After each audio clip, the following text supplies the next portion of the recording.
बिहार की सियासत में एक बार फिर हलचल तेज होने वाली। चुनावी रणनीतिकार से नेता बने प्रशांत किशोर एक बार फिर जनता के बीच उतरने को तैयार है। बिहार विधानसभा चुनाव 2025 में करारी हार झेलने के बाद प्रशांत किशोर अपनी पार्टी जनसुराज को नए सिरे से खड़ा करने की कवायद में जुट गए। इसके लिए वो 8 फरवरी से बिहार यात्रा पर निकलेंगे। इस दौरान वे विभिन्न जिलों का दौरा कर पार्टी के पदाधिकारियों के साथ बैठक करेंगे। जनसुराज ने पीके की बिहार यात्रा के प्रथम चरण का कार्यक्रम जारी कर दिया।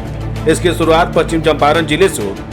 दरअसल बिहार विधानसभा चुनाव 2025 के नतीजों के बाद जनसुराज पार्टी के सूत्रधार प्रशांत किशोर शांत, लेकिन वो एक बार फिर से एक्टिव होने जा रहे हैं। बुधवार 4 फरवरी को पार्टी की ओर से पटना में प्रेस कॉन्फ्रेंस की गई। इस दौरान हाल में पेश हुए बिहार बजट पर प्रतिक्रिया दी गई और साथ ही प्रशांत किशोर के बिहार भ्रमण को लेकर भी जानकारी दी गई। पार्टी के प्रदेश अध्यक्ष मनोज भारती ने कहा कि 8 फरवरी से प्रशांत किशोर बिहार भ्रमण पर निकलेंगे, जहां वे राज्य के विभिन्न जिलों में जनता से संवाद करेंगे और बजट व राज्य की मौजूदा परिस्थितियों पर सीधा फीडबैक लेंगे। सवाल है कि क्या प्रशांत किशोर फिर से सरकार को घेरने और नीतीश सरकार की पोल खोलने की तैयारी में जुट गए?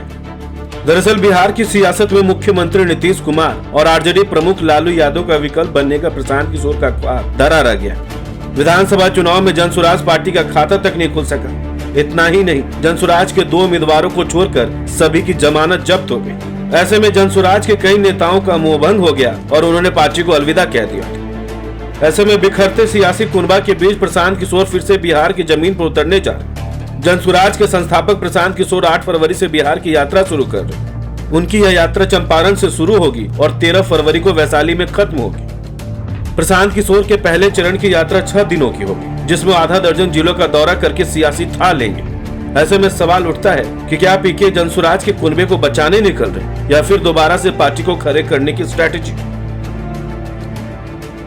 बता दें कि प्रशांत किशोर के बिहार यात्रा के रोड मैप जनसुराज पार्टी ने जारी कर दिया। जनसुराज के बिहार अध्यक्ष मनोज भारती ने प्रशांत किशोर की यात्रा को लेकर पार्टी के जिला अध्यक्षों को पत्र लिखा। प्रशांत किशोर के बिहार यात्रा का आगाज एक बार फिर से ऐतिहासिक धरती पश्चिम चंपारण के बगहा से होगा। इसके बाद दूसरे दिन बेतिया पहुंचेंगे और फिर पूर्वी चंपारण की मोतिहारी में पार्टी की बैठक करेंगे। मोतिहारी के बाद प्रशांत किशोर मिथिलांचल के दरभंगा जाएंगे, जहां पर पार्टी के नेताओं के साथ बैठक करेंगे। इसके बाद मुजफ्फरपुर से होते हुए वैशाली पहुंचेंगे।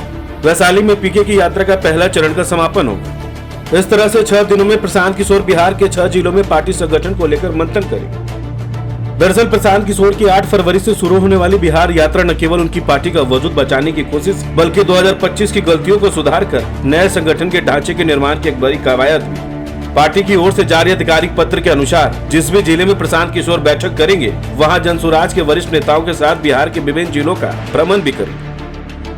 पीके के द्वारा जिले की बैठक के ठीक 3 दिनों के भीतर जिला मुख्यालय में ही प्रदेश अध्यक्ष और वरिष्ठ नेताओं की मौजूदगी में नए संगठन की घोषणा कर दी जाएगी। ये क्विक एक्शन मॉडल पार्टी में खाली पड़े पदों को भरने और सक्रिय लोगों को जिम्मेदारी सौंपने के लिए अपनाया गया है। इस बहाने संगठन को दोबारा से खड़े करने का दांव माना जा रहा है।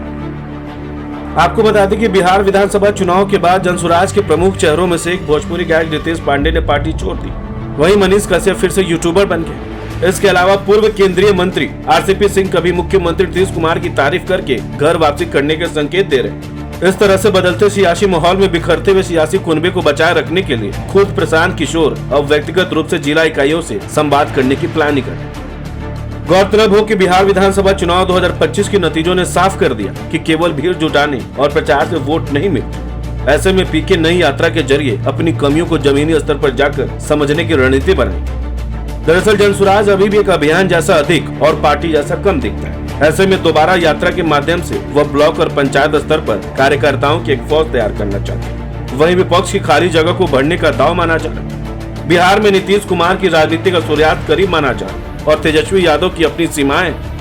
ऐसे में पीके खुद को तीसरे ध्रुव के रूप में स्थापित करने की कोशिश कर रहे हैं। प्रशांत किशोर भले ही शून्य पर जरूर आउट हो, मगर अब तक मैदान नहीं छोड़े।